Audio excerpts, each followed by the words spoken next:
Okay, he's trying to start up the van and the starter's making a clicking noise now.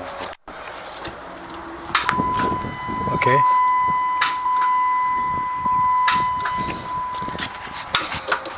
See, he's got to click it so many times and it'll start. When you're getting a clicking noise like that, I would check the posts first to make sure they're tight and clean before you really think it's the starter. In this case, it is the starter. So I'm just about to raise up the vehicle and start doing the starter. I went to the auto wrecker and got a starter. Now I'm going to show you how you jumper it off the vehicle to make sure it's working. And when you're at the auto wrecker, the starter drive or Bendix, you want to make sure it's in good shape. And if it's chewed up, don't take that starter because it'll chew your starter ring between your motor and your transmission. Very important. And then I'll show you how you jumper it and we'll get it to spin.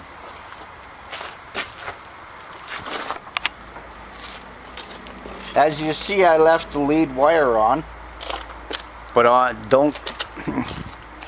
don't cut this off your vehicle. If you have to, you can use a small wire. So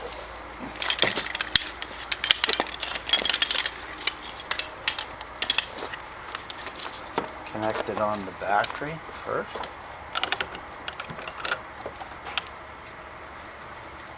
Make sure these aren't touching.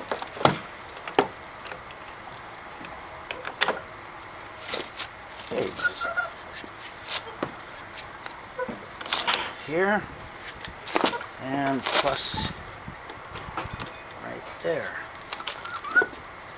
And you can just touch this and it'll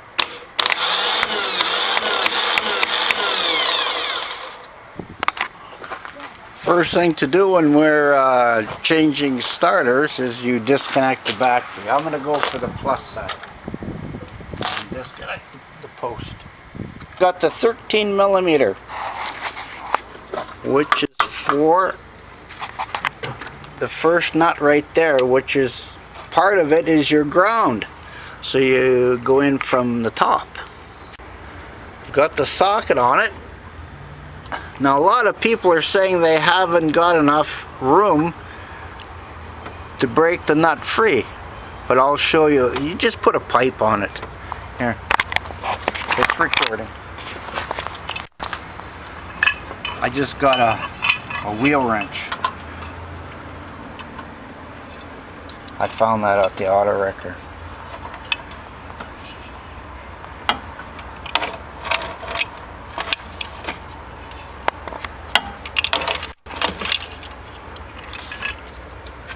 See, I think it's untightened already.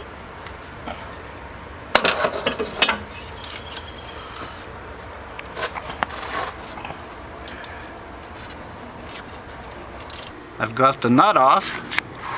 Yeah, you see the ground wire? That's what I'm taking off. See it?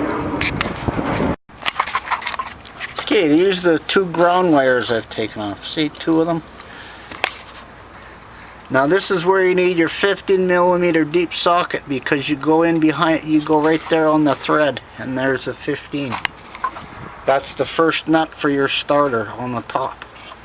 Okay, the top nut, you just got to play around with your extensions to get something like that in there. And I'm going to use a breaker bar on the top, which I just got a wheel wrench, and I'm going to break the nut free like that. That's the only place that'll give me enough leverage to break the nut free. Oh yeah, you can get past this there. Yep.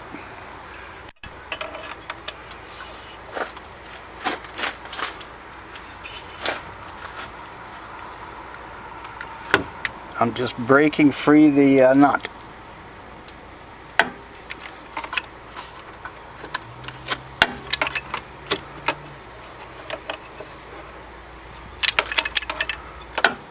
There.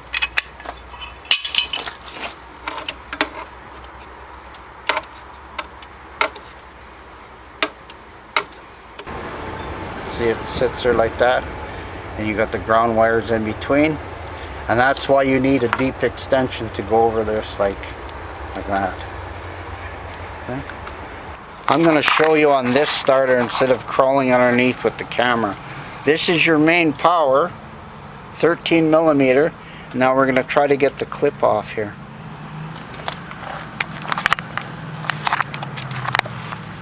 How it's done is you push on this red to bring the red open like that, and then this should just unclip. Like I said, it should unclip.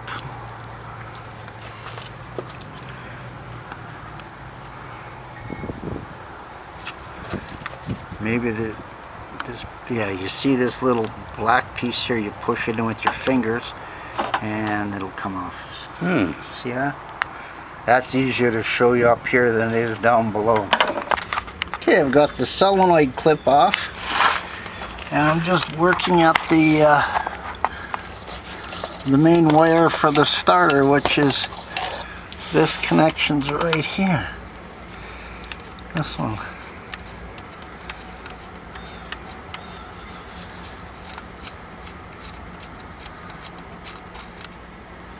There you go, pull that off. And all this comes off. Okay. And you move it aside and you can get the starter out. But I'm going to take off the other nut for the starter, which is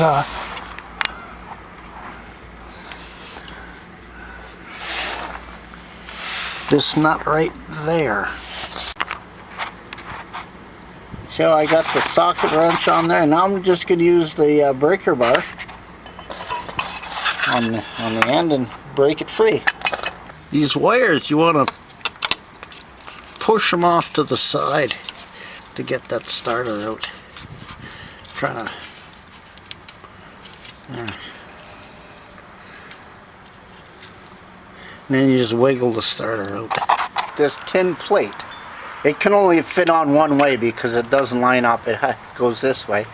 That this tin plate keeps falling off. So why not give it some two-part epoxy back here to hold it in place? It's not glued on though, but I'm saying you could, you know, glue it on so it holds onto the starter if you're having trouble. And I did bring some two-part epoxy to stick it there. Don't bend these either, because they'll hit your starter ring. Whatever I tried, the plate comes off and comes loose, and it doesn't align to the transmission.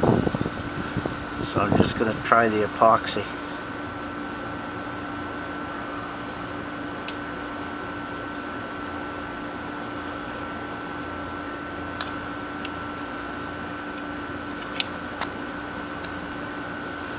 I got the starter into place. Now I'm just doing up the bolts.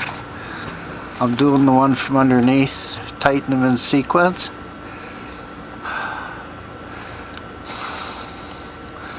And the two-part epoxy worked on that tin plate. It held the plate in place and then put the bolts in. Back into position. I connected the main cable. Now I'm just going to change the plug on the solenoid cable line, because there's no safety and no catch there, so I've got another one right there that I'm going to put in with the Marat. Okay, we got the starter in. Okay, fire up.